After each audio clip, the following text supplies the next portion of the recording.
Once there were two friends, a mouse and a snail. One day the mouse went out for a walk.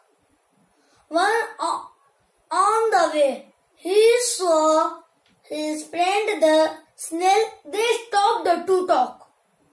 "My friend, I see you carry your house on your back." The snail said, "Yes, I carry my house wherever I go."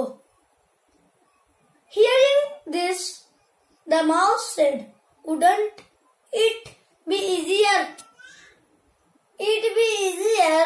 if you leave your house behind? When you go out, you walk so much slower because of the weight of the house you carry on. See how fast I run. It's because I leave my house behind." Just then, the snail saw a cat coming their way. He said to the mouse, "Well, my friend, I think you had better run now.